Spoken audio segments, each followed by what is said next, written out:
All right. Well, welcome. We're going to get started. I don't want to keep people too long.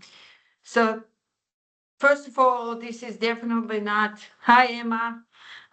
This is definitely not a technical session. So if you're coming here expecting to kind of a bit more AI from a technical point of view, this is definitely not it. I'm very much more so interested in how AI and adoption of AI is sharing our work, is shaping our workplaces and shaping our leadership and leadership responses as a result. So that's what I really want to talk to you about today. And it's very much, hopefully, a conversation rather than a presentation, because this area is, as you will all know, evolving very rapidly. You know, what was true last week is not necessarily true today and might not be true tomorrow. It was funny, we were preparing a workshop for the IOP conference, so the Organizational Psychology Conference for later in the year. Last week about AI. The conference is in October. The submission was due last week, and we were like in the 6 months between end of March and end of October. We don't even know if the stuff that we're putting in the submission is actually going to be relevant at that point in time. So we kind of had to make that disclaimer to say, look, this is what we think we should talk about, but when it comes to October, it might be very different. So very much an open conversation. So, I have a couple of questions for you as I go along, but also, if you have comments or just want to jump in and comment, feel free to do that, because I think it's shaping up. We're all noticing something different, and that's the power of that collective conversation. Right. So I see a couple of familiar faces and people, just for those of you who maybe don't know me or don't know that well. I'm Dr. Dari Krad. I am an academic, but also run my own consultancy, the Leading Lab, predominantly in the areas of leadership, organizational design, and capability. I'm very interested in how leadership shapes systems, works within systems, organizational systems, and how that plays out in the workplace level as well. So work with a lot of public sector organizations, also some corporate organizations, and really kind of my work as a summary is in the space of complex organizational challenges, people challenges. So not so much any of the other kind of other organizational challenges, but really the ones that related to people. So over the past, I guess, 6 months or so, I've had many conversations with leaders with the shift towards AI. It's, as we all know, it's becoming a really dominant area, not from technical perspective, again, from the people perspective and how it's shaping and changing the work inside our organizations, and what is that potentially going to look like in the near future, and then also in the more far future. So that's kind of what I really like to explore. And so some of the thinking is what I want to share with you today as well. So what's happening right now? AI is rapidly entering our organizations. Most of us have a Copilot access now. We have other tools that we're using as part of our personal access or personal subscriptions. It could be also other tools that the organization is introducing into the workflows. It's everywhere. There's a big push for it. There's both bottom-up approaches, so people coming up with tools that are helpful to them in their work, but also organizations following the top-down approach with scaling access to tools such as Copilot, being the most obvious one, because most of us operate within Microsoft system, and so that's kind of is an add-on now that we all have. Nevertheless, what we see is uneven use across the team. So even though the access to the tools might be now quite equal, right? So like a year ago, it's probably dependent if you're using the tools, if you have your own subscription, if you're accessing it in some way, shape, or form. Now it's like the access is not the issue anymore. It's more the use that's becoming the issue, right? So are people actually using the tools that they're giving access to? And so we see a lot of uneven use in that sense that some people still haven't even haven't even tried, haven't even opened the application, haven't even tried to interact with it. Some people are using it every day, multiple times a day for everything imaginable. And so anything in between, I think officially, the organizations that I speak to are seeing usage rates between sort of around sort of 40 to 60%, but it's just the number, right? So that could be the person just interacted with, let's say, Copilot once or twice. It doesn't actually tell us about the quality of the use. So what are they using that for? That's the next step that we're trying to decipher as well. And of course, in a macro level, there was a story that just popped up literally 2 days ago on my radar, which was ABC's AM on AI, and and it was this classic piece of fear-based journalism of AI will destroy entire industries. And so they talk about this incredible reshaping that is going to happen with the AI, both at the industry level, but more so at the workplace level as well. So you have a lot of these sort of competing tensions and pressures that are happening in this space kind of simultaneously. And so everyone's sort of, what do we what do we do, where do we go? And the most of that focus has been so far, from what I've observed, is on productivity gains, efficiency, which makes sense because the promise of the AI is really how we're going to be more productive, how we get efficiency, and cost reduction, which is classic business take of, all right, if that's saving us some labor costs, then that's probably going to be coming out as a cost reduction in our payroll, which is an unfortunate spin on this. What I think we should be talking about, what really where the attention should be going from the more people side of thing again, is how is this affecting the roles and design of the roles in our organizations, right? So are we thinking about introduction of AI into the workflows, into the role design in a way that supports the roles in a way that amplifies the roles, or are we just throwing it in and saying, hey, you figure out how you're going to use it sort of on your own, right? Which is sort of, again, this is where there's a lot of differences in how organizations approach this. That we also should be talking a lot more about capability development. We have some really great research data that suggests that AI adoption that's supported by training, by serious training, I should say. I think there's the days worth of training, not just here's a video about how to use Copilot, is increasing the adoption dramatically and really producing the results for organizations that they are after. So how do we develop capability in using and collaborating with AI that enables that adoption and quality of that collaboration? And we should also be talking a lot more about coordination. So, right, once we're changing the workflows, well, we're changing the way that things, processes, and we're replacing parts of those workflows with AI. So how is that coordination going to work between the human AI coordination, essentially, but also the human to human and AI to AI coordination, right? So, which is how these systems going to talk to each other, and where's the human sitting within that space. The big shift underneath all of that, though, is that AI doesn't just automate the tasks, right? So we've had automation for a long time. It's not a new thing. The AI is bringing something very different to the picture. Again, from the people point of view, it changes really how the work is done. And I think that's again something that we're not so far not talking enough and not sort of trying to understand the really fundamental shift in the nature of work and the work, how it's being done.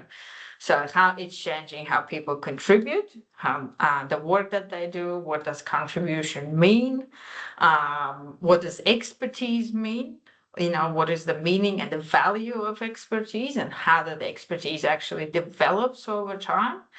And we are eroding some of those pathways for expertise development, and how teams coordinate. So how AI is going to reshape the way that teams and teams of humans coordinate within the coordination. So it's not doom and gloom. I mean, it doesn't sound as negative as, I sound a little bit negative to myself, but there is a lot to think about, and potentially, as per usual, if we don't think through the consequences of some of this, then it will be the more negative consequences for organizations. And again, that we have research evidence that's already starting to support that.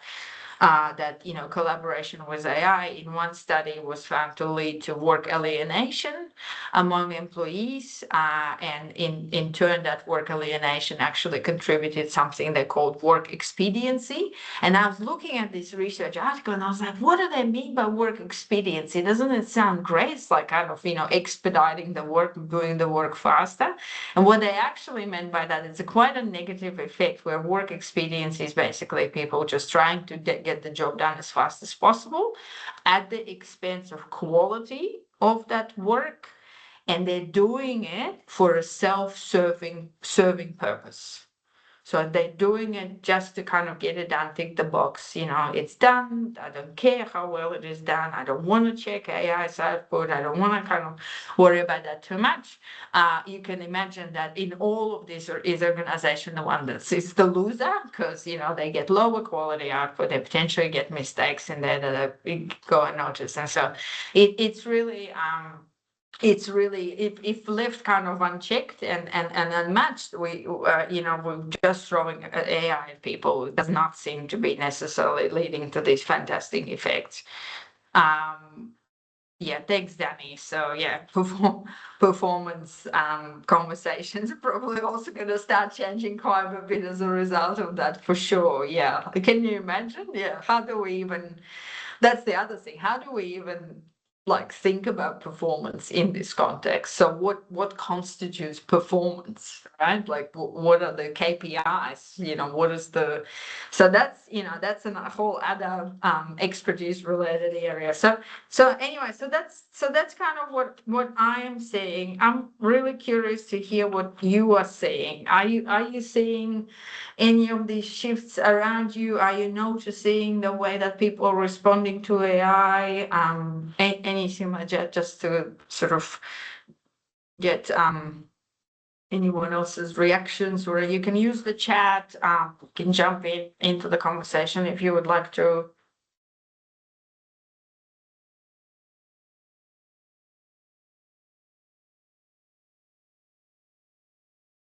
I'm happy to jump in, Daria, Danny. and just expand upon what I was saying. So yes, so recently so I work in a very human-centered business in education, but as a business school, so the team that I have the responsibility for is essentially a frontline service in student experience. So really, I've been trying to lead the team recently with really emphasizing that, it's about the human centricity that we want to be our value proposition. In the age of AI, we just really need that self-awareness as well as a team. Yes, we're using it for those productivity gains that you've already cited, but do we want to make it look like we're using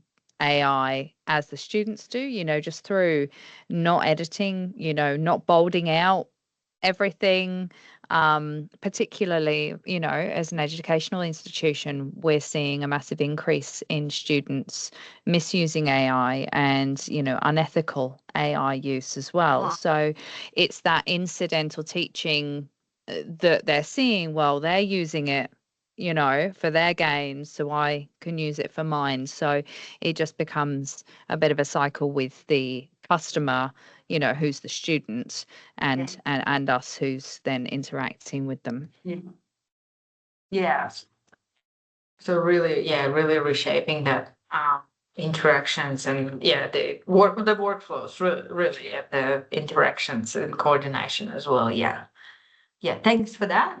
All right. So the lens that I have been using sort of for myself to sort of try to break it down, understand it a bit more, these complex dynamics, is kind of a bit of a model, and it's all obviously work in progress. But the AI adoption, as I've already kind of touched on, leads to changes in work and the role shifts, right? So we will see change in work and role.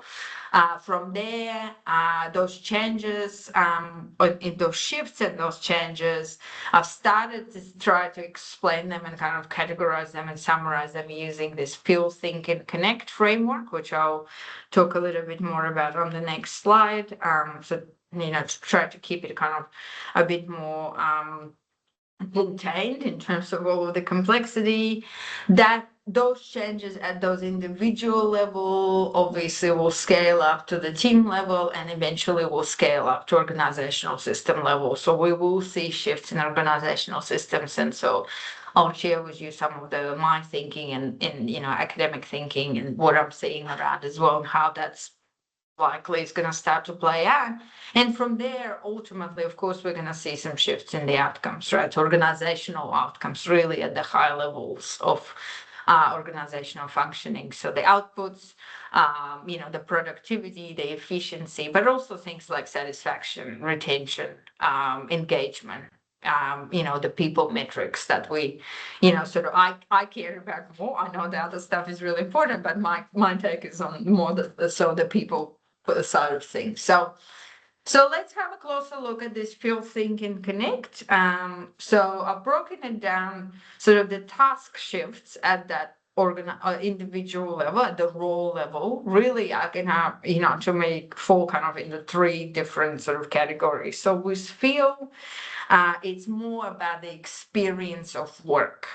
So AI seem to be starting to change the way we experience work. So things like autonomy, right? How much autonomy do I feel I have in my role when, I used to do the work and now, I used to do the work and now what I do is I go to a tool and I, put some things in, I get some things out of that tool, and then how much autonomy, or do I feel an agency, do I feel around outputs?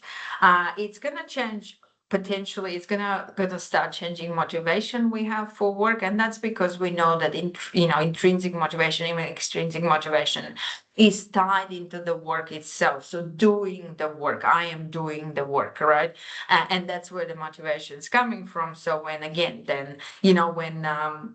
it's AI that's producing my work for me, and that will erode the motivation I have for that work. I had this really interesting conversation just last week with someone, and they said, I used AI to do a report or something like that, or write a paper or something like that, and then and reviewed it and edited it, and did all the right things. But then someone else said, "Oh, really well done, great work, really enjoyed your paper." And so this person who was sharing this said, "I felt really odd about it because I felt like I can't really claim credit for it, because I do know, yes, I did kind of do the work, but I didn't kind of do it either." And so it was this really weird state of, oh, is it my work? So that's kind of that motivation kind of changes, and identity as well. Those of you who know me know that I'm a big fan of identity, particularly in the workplace. So identity is shaping, and again, we have research evidence saying that identity crafting is happening, right? So occupational identity. What does it mean? What does my work mean? What does it mean to be in this work? So those are the field domains. So experience of work. We have the think domain, which is more the cognitive stuff that comes into work. So think expertise, right? We already spoke about expertise, development of expertise. How do we access knowledge? Where does knowledge where does knowledge sit, right? So used to be knowledge wasn't here in our heads. Now it's getting more and more externalized. What does competence mean is in this new context, right? What does being competent mean, and how do we develop that competence for our work? When we already are seeing this, the entry level hiring is 30% down in the US. So traditional pathway for developing competence are reducing. If we don't have entry level positions, how are we going to help people to develop competence for their jobs? Right. So these are the big questions that we will need to start asking, because if you want senior level people, where are they going to come from without those learning pathways? And also things like, which was another conversation I had with a senior leader the other week saying, when someone tells me that they can do something, that they have particular kind of competence or expertise, how do I actually know that they do? Because the work could have been done, what they're putting in front of me could have been done by AI. So how do I actually know in the recruitment context, in a performance context, Danny, right? In a promotion context, how do I know that this person is capable of what they are saying that they're capable of, and they can exercise that judgment ultimately and make those decisions, because responsibility will still sit with the human, right? So AI can produce whatever fantastic output, but if the decision is made based on that, the responsibility for that decision still sits with the human, right? So how are we going to navigate that? And then finally, the connect, and that's the third dimension. And so really connect is all about coordination and collaboration. And so I've already touched on some of those challenges, but really it's the shifts in the role clarity, who does what, what does the workflow look like, in collaboration, in trust that we potentially have with each other. The simplest example of this, if you didn't know something, if you don't know something and you need to find something out, typical, old way of doing it would be to go to your colleague and ask, find someone who knows, ring them up, chat, message them on Teams, ask them for that piece of information.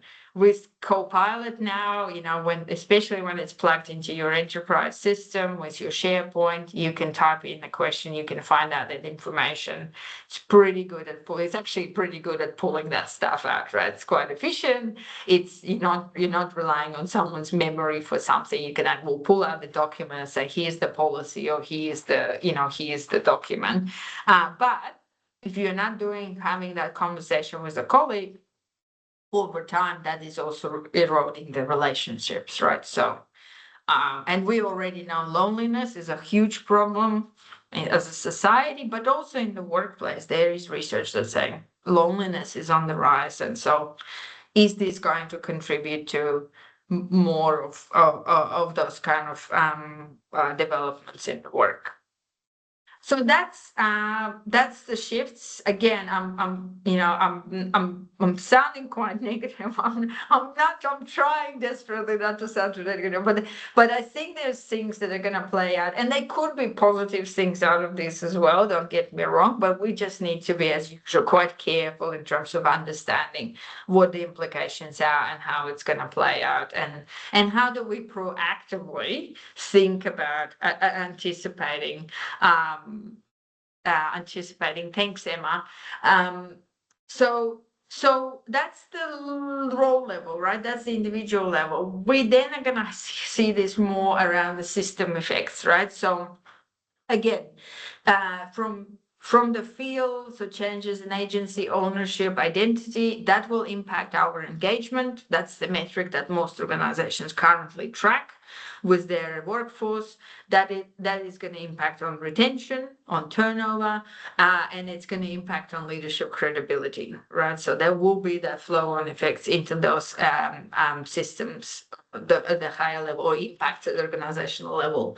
From the think, the changes in expertise development and judgment will have an impact on your capability pipeline, on quality of your decisions, potentially innovation, creativity, productivity, things like that.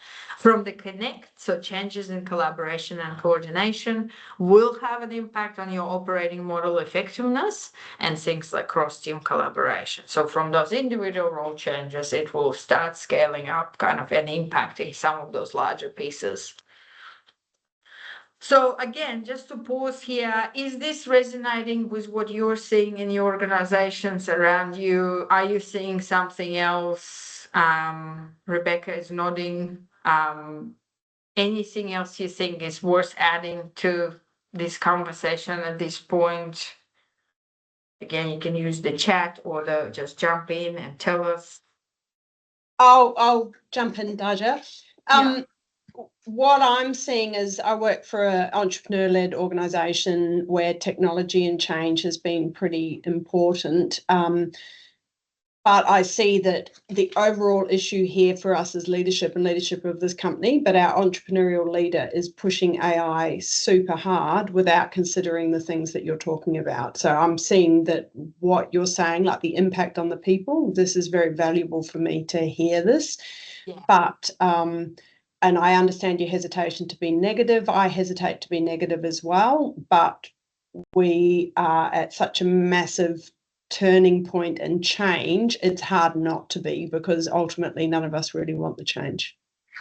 Absolutely, yeah. Thank you. Yeah, I think that's really valuable to hear, Rebecca. And I think, as you point out, it's the leadership behavior and it's the leadership action that's really going to make a difference here, because ultimately those things are up to leaders to recognize, be aware of, recognize, and then take action. I'll talk a little bit later on about some of the sort of things that, at least the initial questions, we should be asking, and so maybe it will be helpful to bring that hopefully to your organization's leadership as well, just to point out a few things right here. So.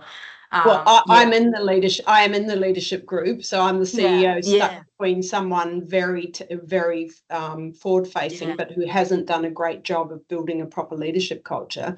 I'm trying to build a leadership culture, but I've got the AI layer in there as well. Yeah. Right. Okay. Yeah. Super interesting. Thank you. All right. Okay.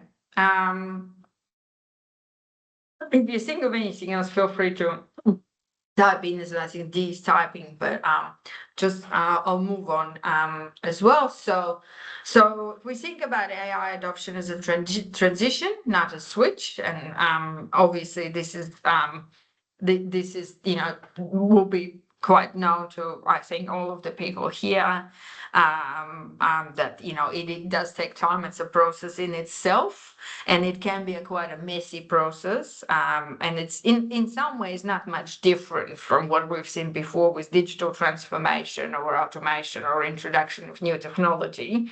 But I think what is new here is that it's a much deeper potential impacts on those deeper rooted kind of assumptions about work, expertise, credibility, competence, collaboration. That's kind of really we're gonna start seeing some changes too.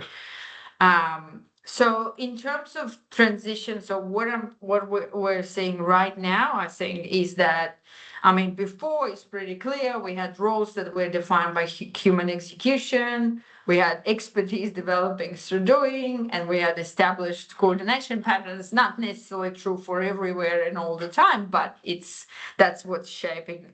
That's kind of the status quo. We're now very much in this transition phase, and organizations again are different stages in this journey, but this is where we're seeing that uneven adoption. The roles are becoming more unclear. People's roles and kind of the whole system of roles within organizations. There are capability gaps, and capability often lags behind expectations. So, the hype around the AI is that, as soon as you introduce it, we'll get all of this amazing stuff. But not always necessarily there's a lag, and so that filling that gap by the learning and the training, which I've spoken about, seems to be really critical here. There is some role ambiguity. I haven't even talked about things like shift from creator of work to reviewer and editor of work, and we actually know the cognitive demand of reviewing work is much larger than creation of work. And so in a long term, how many of us are going to be happy being reviewers all the time? And how's that going to impact things like our job satisfaction? So we're seeing a lot of experimentation. There's governance is behind as per usual, and there's emerging questions around ownership and accountability. So decision is made based on inputs that are not that are found not to be solid enough or correct enough. Then whose responsibility, whose ownership ultimately that is. So it's all looking quite messy at the moment. Hopefully what we're moving towards, right, is that we will have AI enabled roles. It probably will require us to have a very different mix of skills, skill mix for those roles. Hopefully we will see greater emphasis on judgment over production. So because the production, kind of the creation of work in a lot of instances can be automated quite significantly. It's the judgment and kind of around that work and reviewing of the work that we need to be clear on and focused on. We will have to redesign our workflows and coordination patterns. And there will be new expectations for productivity and capability. So redefining what are the expectations, as I said, expertise, competence. What do those things even mean in the new in the new world of work and how it's shaping up to be? I think those are some of the deeper, really interesting conversations that we should have. And they are happening, but they're probably not happening at the level that they should be happening. So that's kind of that messy transition phase. And as we know, probably most people here would know quite well, if that transition is not managed, some of those common patterns which are already emerging is there are capability gaps.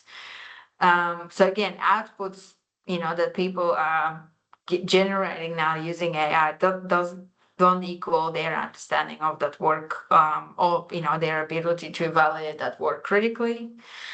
And then, particularly in the higher education sector, I think that's very obvious. Is becoming very obvious that the work that students are putting in and their ability to actually kind of defend that work is two very different things. There is decision ambiguity. So what's the ownership look like over AI assisted work? There will be some, and there are already some coordination frictions. So in terms of people who are maybe on the earlier adopters curve, are currently getting ahead and running ahead, versus that alignment. We also know in terms of performance, which was really interesting actually, that AI evens out the playing field.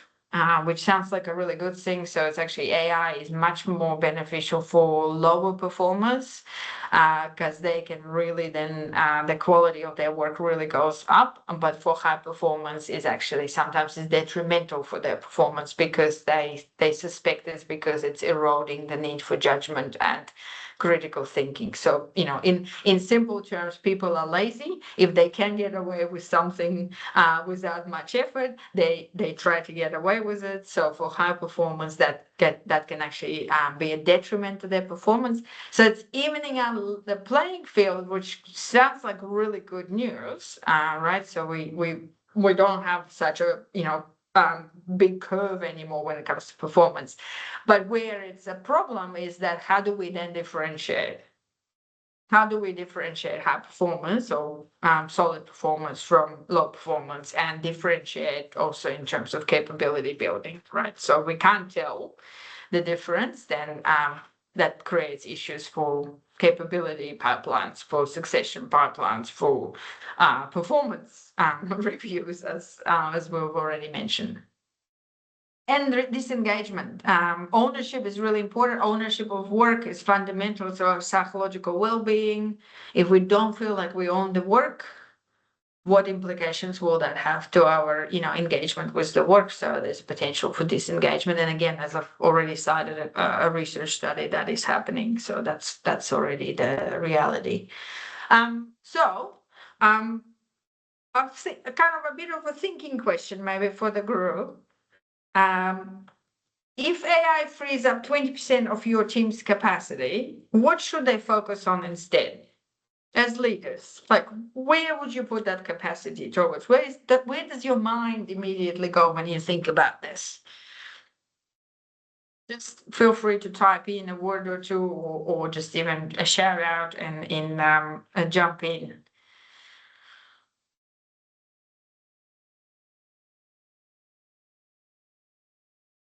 Building social capital and human connection. I like that deep. Yeah. Exactly the same with me. It's on talking about self-determination theory. It's about that relatedness need is what I'm most concerned with, because we're seeing the same thing that you mentioned about the siloization and homogenization of ideas and people not connecting, and that combined with even recently with the fuel crisis, and there now being this work from home push, which feels a bit COVID-y again.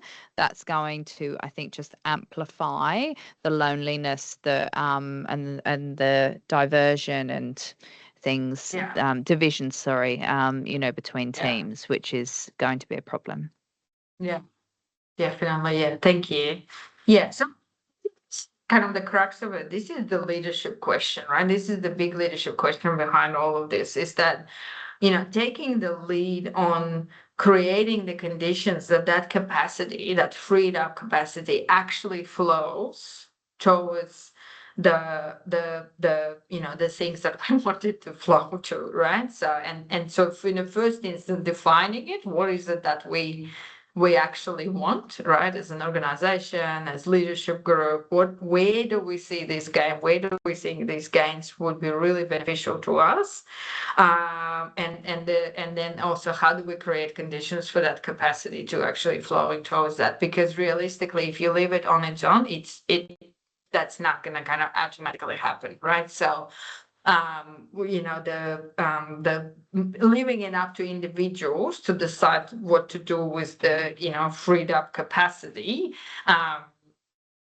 They will find what's beneficial to them. That's not necessarily aligned with what your organization considers to be beneficial, right? Just saying that OCB, organizational citizenship behavior, is not something that everyone's consistently, motivated to do. So I think, like, asking these questions, and I've asked these questions for a lot of leaders in the last couple of months. I get very different answers. Ranging from, in no particular order, I have my own opinion on this, but there's validity behind a lot of the answers, right? So I'm not here to judge them. Ranging from cost reduction, so 20%, great, we're going to cut 20% of our payroll, to all the way through to things that were mentioned here, so human connection, social capital. We could finally get to do the more strategic work. We could finally get to do the deep work, right? Which we're all yearning to just do actual work that feels really meaningful, rather than the admin and the meetings and the who knows, right? So getting rid of some of the stuff we've created for ourselves with the help of technology, and actually doing the work that we really yearn to do, which would be fantastic. So there's a range of different things. One organization I spoke about volunteering, which was so close to my heart as well, to say, well, maybe that means that we can our employees could then contribute more to the outside world as well and do corporate volunteering or something. I mean, arguably they were a philanthropic organization, nevertheless, right? So things like that. So where, right? And so asking this question and deciding what the answer is for your organization and for your leadership group, and then creating the conditions, redesigning essentially some of the work and making sure that it actually the capacity flows where you need it to flow. There's a danger here with work intensification. So we already have early research findings, which you might have seen. Have a business review. It's research in progress. Have shown that introduction of AI actually leads to work intensification. So instead of gaining the 20% capacity, you actually add 20% on top of it, so overload and overwork, again, you can imagine in the longer term we already have all-time high burnout rates and low well-being rates in the workplaces. So if we continue to intensify work for humans, where are we actually heading with that? So all in all, really, from capacity to design choices, how do we approach this as leaders? And these are leadership, absolutely the crux of leadership work, asking these questions and deciding what work matters, how roles are designed, how do we need to redesign our roles, how are we going to continue to develop capability, how we continue to coordinate, encourage coordination. So really, back to some of the really, really fundamental questions about work, all the way back to job design theories by Hackman and Oldham from, I think, the 60s and the 70s. And how do we use that to reimagine and redesign work and understand work differently, given these technological advances that we are all currently sort of facing. So, I won't go too much detail. I'm happy to share the slides. So some questions in terms of those higher level impacts that I mentioned earlier, in terms of your engagement and retention systems, your capability system, your decision systems, and your coordination systems. You could probably have a few more systems on there, but essentially the things that really we need to be asking as leaders around those systems, and then deciding on how we need to redesign the work, redesign our organizations broadly, and consider the impacts on operating models and things like that. So, like I said, I'm happy to share the slides for some additional reflection and material for yourselves. So all in all, just coming to a close here, AI absolutely creates fantastic opportunities for us. All of us, all of the world, the humans, the organizations, all of it. But the value that we will be able to derive from that will depend on how we approach work redesign. And by work redesign, I don't mean just like that individual role, but also thinking about how we need to think differently about the systems and take action on those systems, and thinking carefully about our organizations and reflecting on that. And that's the work that I'm already doing. So through my practice, as I mentioned, I'm already supporting organizations, exploring such questions with AI and work diagnostics, so understanding where the impacts might be, what they might be, how it might all play out, what do we need to address. Doing a lot of work with leaders and leadership, around understanding these impacts that AI is already having and how they should be approached from a leadership point of view, and of course advisory support around the organizational development that feeds into all of that as well. So I am very well on time, which I'm very pleased with myself for doing that. So I'll just open the floor if you have any questions or final comments or anything like that. And otherwise, yeah, anyone has anything to add? Lots to think about.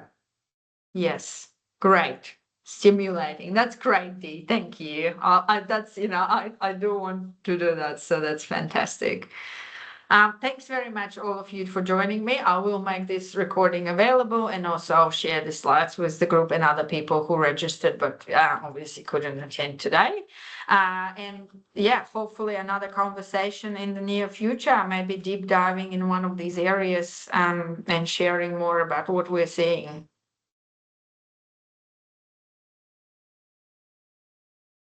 Thanks, everyone.